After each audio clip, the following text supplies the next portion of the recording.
Diamond Head, founded as early as 1976, were among the most important originators of the new wave of British heavy metal. While their influence must not be underestimated, their career was a wild ride of ups and downs. Currently, their lead guitarist Brian Tadler put the band on hold to go on the road with Saxon instead. A good opportunity for an album overview.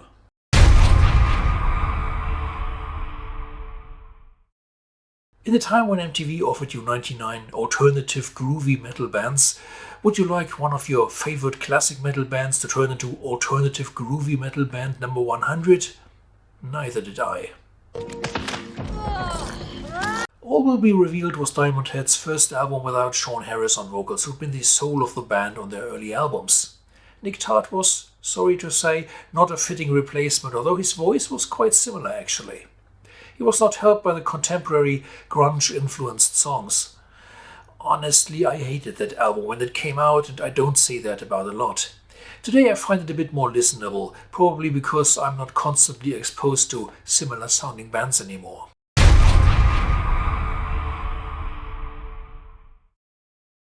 The second and last album with Nick Tart. Mind you, it's not the vocals, but the songs. Killing Me is a good example for the problems. It begins with a great riff but has some rather confused pieces in the middle. The song structure is not what you would expect from Diamond Head. It sounds like the band has no aim or direction. Still, I prefer What's in Your Head over All Will Be Revealed because it has a bit more sensitivity and variety.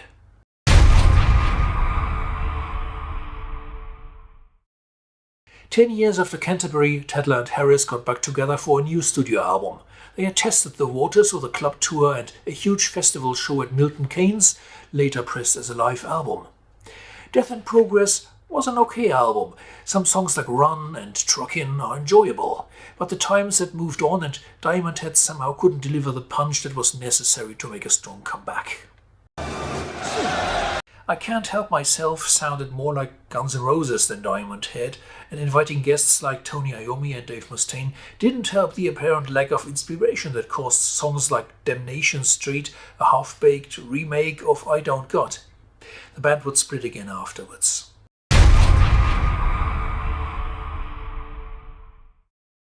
For a band considered second tier in terms of album sales, not musical quality, Diamond Head released a remarkable number of live albums. They were well aware that yet another rendition of Am I Evil would likely sell better than any batch of new material.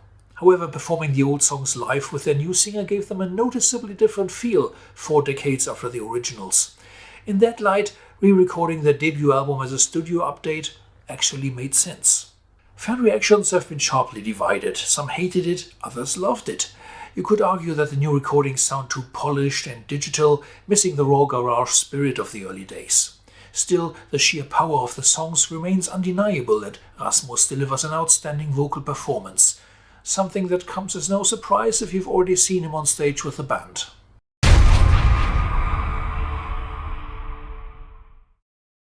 It's a common myth among metal journalists that the third album of a band decides whether they make it or break it. This is obviously not true for all bands, but in the case of Diamond Head it seems to apply. Diamond Head made an impressive start with Lightning to the Nations, signed with a major label for the second LP, Borrowed Time, and then Canterbury wrecked their career. Even friendly magazines like Metal Forces wrote, rather reluctantly, Canterbury is a good LP, even though it does take a few listens to get used to it. My favorite track is Night of the Swords, which is based on this book by Michael Moorcock. Diamond Head had referred to his works with Living on Borrowed Time already. Both are well-crafted fantasy metal epics. To the Devil His Due is another slice of classic Diamond Head. These were the 2 oldest songs on the LP, written almost 2 years before it was recorded. On the new tracks, the band was drifting into a slower, melodic direction while not being radio-friendly. Maybe you could say reminding me of 70s prog without actually having progressive song structures. Ishmael is a good example for this style. Diamond Head came on tour on the continent, supporting Black Sabbath, but split a year later to pursue separate projects. Ironically, Metallica made Diamond Head much more popular just at that time by their cover of Am I Evil, the B-side of their single Creeping Death, followed by Helpless on the Garage Days EP. The demand for Diamond Head's originals grew so strong in their absence that FM Revolver Records released the greatest hits compilation entitled, of course, Am I Evil?, which featured songs from the first and demos of the second album, because MCA held the rights to the final album versions.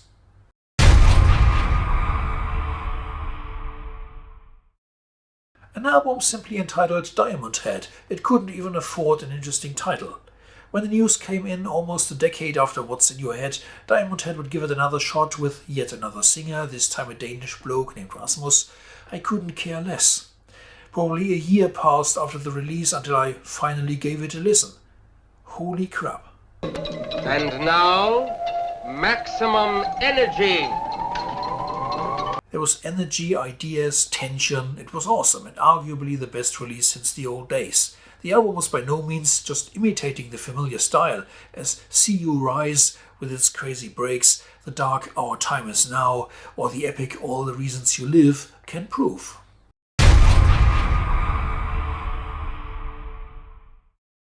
Belly of the Beast and The Messenger kick off the LP in a very powerful way, some of the heaviest material the band ever wrote. At the end, Until We Burn shines with some great lead guitar melody. It evokes memories of borrowed time days. The Coffin Train comes together as a thoroughly satisfying album. I saw the band supporting Saxon on the tour for this album at Hanover. It was the coldest winter day of the year, -16 Celsius, and after the gig I was standing out in the cold, wearing a t-shirt, waiting for the bus. Bloody cold, but I didn't care. I had witnessed one of the best gigs of the year. The shows really worked with the latest lineup.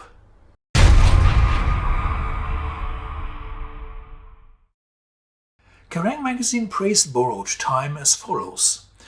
This album is the absolute peak of everything that has happened to heavy metal in the past 4 years. Along with Iron Maiden, Diamond Head mark the absolute pinnacle of modern day heavy metal.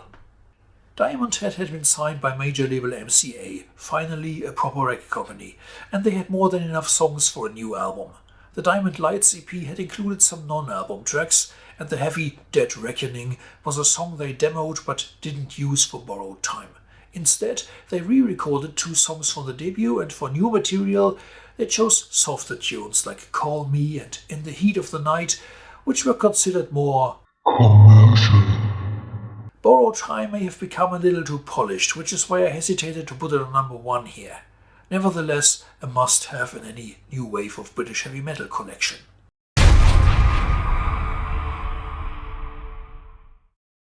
The White Album became a much-wanted rarity in the 80s already, quickly achieving prices above $200, I believe.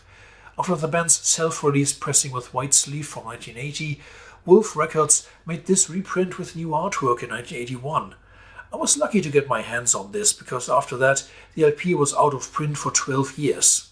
Today you will find several reissues with more different covers.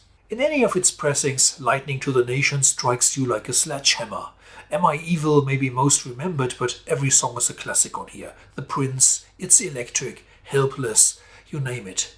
The album was recorded and mixed in 7 days, and it sounds surprisingly good, with a clean and audible bass, dominant guitars. Just the drums suffered a bit from the limited studio possibilities. That was that. As always, thanks for listening.